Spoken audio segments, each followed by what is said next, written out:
날 찾고 있었던 거구나. 넌 내가 어떻게든 죽인다. 안녕하세요. 잼난 드라마입니다. 지금까지 조각도시 보면서 이렇게 심장이 덜컥 내려앉는 엔딩 오랜만이었습니다.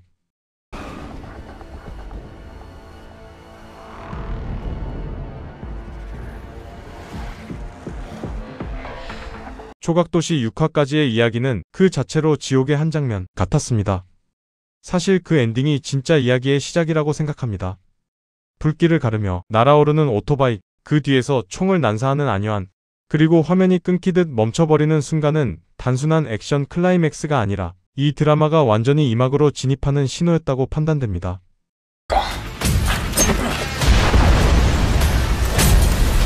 전 죄를 짓지 않았어요. 저는 오늘 6화까지에서 드러난 정보와 5, 6화의 감정선, 그리고 조각도시가 기본적으로 어떤 구조를 가진 작품인지 바탕으로 7화 이후의 전개를 예측해보려고 합니다. 여긴 어딥니까? 50억입니다. 1등으로 들어오는 한 명한테 전부 드리겠습니다. 대체 왜 그러는 건데요? 재밌잖아요. 우선 태중이라는 인물에 대해 다시 한번 돌아보면 좋겠습니다. 태중은 처음에는 그저 억울한 청년처럼 보였지만 1화부터 이미 생존과 관찰에 능한 인물이었습니다.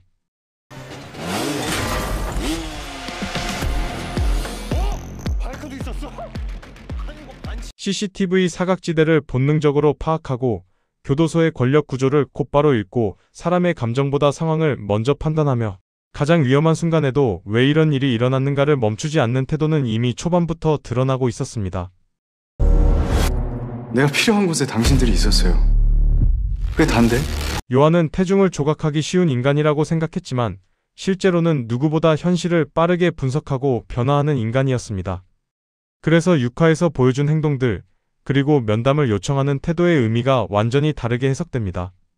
태중은 단순히 탈출을 감행한 것이 아니라 스스로 초각된 인생을 깨부수기 위한 첫 반격을 시작한 것입니다.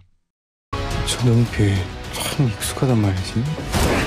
지금 이거 진짜 시합이 목적이 아니죠.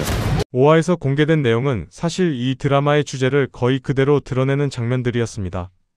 백도경이 살인을 저질렀고 백 의원이 요한에게 사건을 의뢰했으며 요한은 가진 모든 권한과 모든 데이터를 동원해 한 사람을 완벽하게 살인범으로 조각해냈습니다.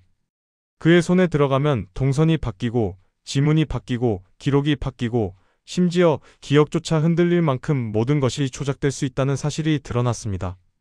피해자 주변에는 태중의 DNA와 발자국이 남아 있었고 알리바이는 완벽하게 가짜로 맞춰져 있었습니다. 이 과정이 공개되면서 드라마의 핵심 질문이 분명해졌습니다. 태중은 왜 부서졌는가? 그리고 누가 그 조각을 쥐고 있었는가? 입니다. 그쪽이 우리 다 이쪽으로 데리고 온 건가? 네. 6화의 내용은 이전과는 완전히 다른 톤이었습니다. 감정과 조작의 파트가 끝났다면 이번에는 생존과 선택의 파트였습니다. 요한이 만든 죽음의 레이스라는 무대는 단순한 오락이 아니라 감시 시스템의 실험이었고 동시에 태중을 다시 한번 시험하기 위한 장치였습니다. 하지만 태중은 이 게임을 게임으로 받아들인 적이 없습니다.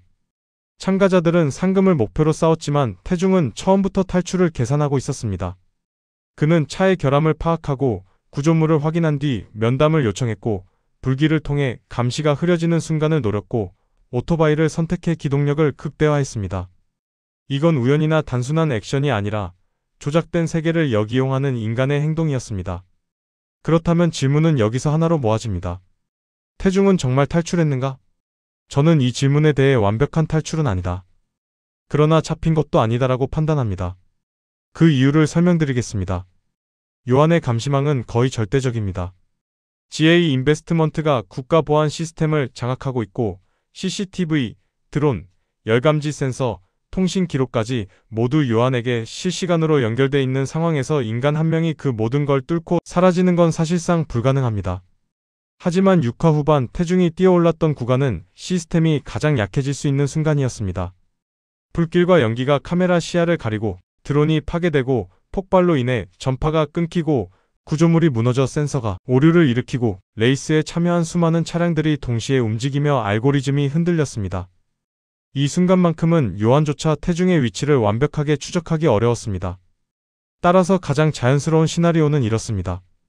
태중은 불길을 지나며 감시망에서 잠시 사라졌고 오토바이째 바다 혹은 해안 구조물로 떨어졌을 가능성이 있습니다.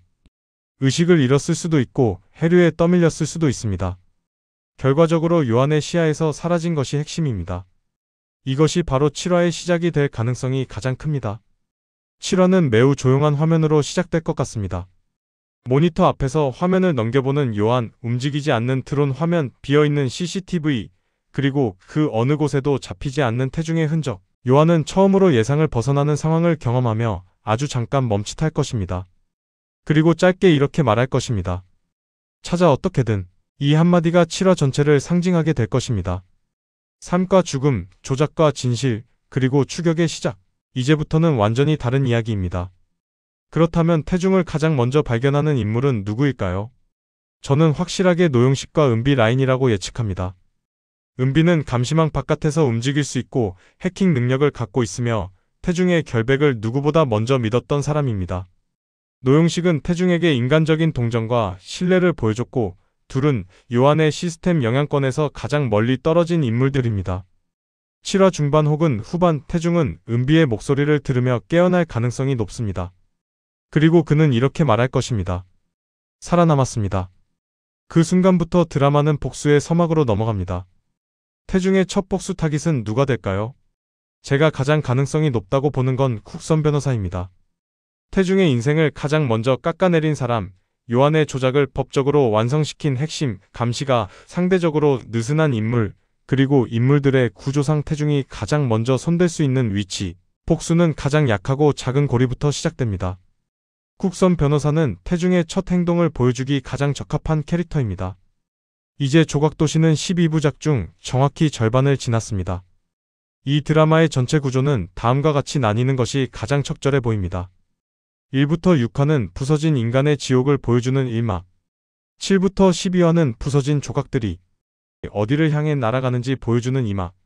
제 예상으로는 7화에서 태중의 생존과 회복, 첫 단서 확보, 8화에서 첫 복수와 요한의 정보를 모으는 과정, 9화에서 백도경 라인의 붕괴, 10화에서 요한의 과거가 본격적으로 드러나고 11화에서 태중과 요한의 직접적인 충돌이 시작되며 12화에서 조작된 세계가 무너지고 엔딩을 맞는 구조가 될 것입니다. 조각도시는 제목 자체가 부서진 인간들의 도시 혹은 조작된 세계에서 나를 초각해가는 인간이라는 의미를 담고 있다고 생각합니다. 6화까지는 태중이 왜 부서졌는지를 보여주는 파트였습니다. 이제부터는 그 조각들이 누구의 목을 향해 날아가는지가 핵심입니다. 저는 확신합니다. 7화의 첫 장면에서 우리는 지금까지와는 완전히 다른 박태중을 보게 될 것입니다. 오늘도 끝까지 들어주셔서 감사합니다. 앞으로도 더 깊은 분석과 예측으로 찾아오겠습니다. 구독과 좋아요 부탁드립니다.